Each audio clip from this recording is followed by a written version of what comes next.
আজকে আবার একটি নতুন ভিডিওতে সকলকে স্বাগত জানাই। 3-4 দিন মতো হলো বাড়ি থেকে আমি নবদ্বীপ এসেছি। এখানে আসার 4-5 দিন আগে ছিল বনুর জন্মদিন, মানে আমার মাসির মেয়ে। তো সেই উপলক্ষে আমরা সন্ধ্যাবেলা গেছিলাম মাদারসাটে। ওখানে গিয়ে কেক কাটা হলো।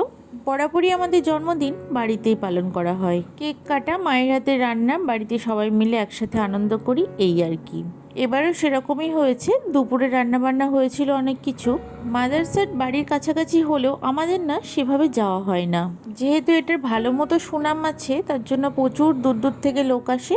আসলে আমরা না যে কোনো স্পেশাল দিন বাড়িতে হই হই করে সেলিব্রেট করতে বেশি পছন্দ করি। এখানে তো রোবটে খাবার পরিবেশন করে, সেই দেখে ভাই আর শ্রীহান দুজনেই উত্তেজিত হয়ে পড়েছে কি না সেটাকে ধরবে। শ্রীহান তো এটা খাবো ওটা খাবো করে একগাদা করে অর্ডার করছে, তারপরে খেতে পাচ্ছে না। এই যে এই কোল্ড ড্রিঙ্কসটা নিয়েছে আর বনুকে আমরা জোর করে খাওয়াচ্ছিলাম। খাওয়া দাওয়া মোটামুটি হয়ে গেছে, এবার বাড়ি ফেরার পালা।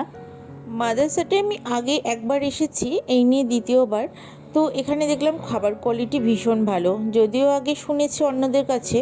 বাড়ি ফিরে আর কিছু করিনি। তারপরে আবার পরের দিন দুপুরবেলায় রান্না হয়েছিল এখানে গলদা চিংড়ির মালাইকারি, যেটা শ্রীহানার ভাই খেতে ভীষণ পছন্দ করে। আর হয়েছিল গাটি কচু আর বেগুন দিয়ে বাঁচা মাছ। এই সময় বাজারে বাঁচা মাছটা ভীষণ ভালো উঠছে, বাপির মুখেই শুনলাম, তো আনতে বলেছিলাম তাই নিয়ে এসেছে। আমার আবার এই মাছটা খেতে খুব ভালো লাগে। আর হয়েছিল চিকেন কষা।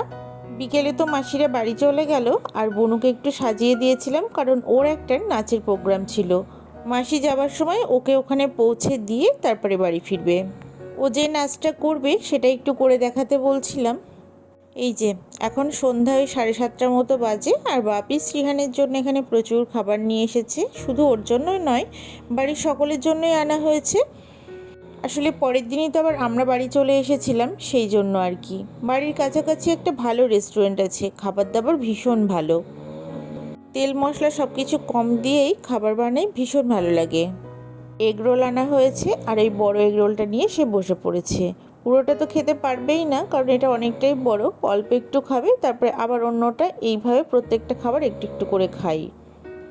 পাওভাজিগুলো আনা হয়েছে, ওটাও ভালো ছিল। সব থেকে ভালো লেগেছে আমার চিকেন প্যাটিসটা।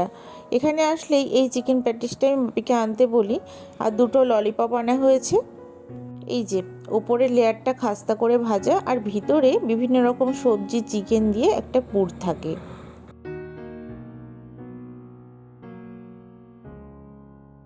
এই যে সকাল 8টা মতো বাজে, আমরা বাড়ি যাবার জন্য বেরিয়ে পড়েছি।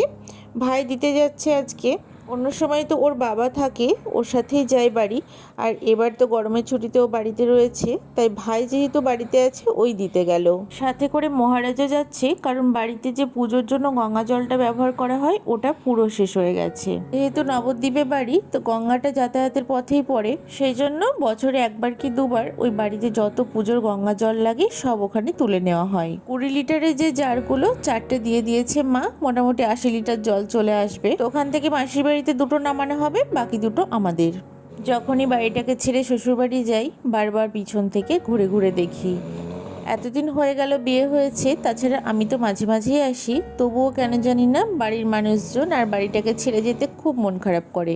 আজকে শ্রীহানবাবু কিন্তু ঘড়ি আর সানগ্লাসটাকে কিছুতেই হাতছাড়া করবে না। এই হলো ঘূর্ণি পুতুলপট্টি। প্রত্যেকবার আসার সময় এই জায়গাটা পৌঁছানো মাত্রই মনে হয় বাড়ির কাছাকাছি চলে এসেছি। এই যে আমরা এখানে নবদ্বীপ ঘাটে পৌঁছে গেছি।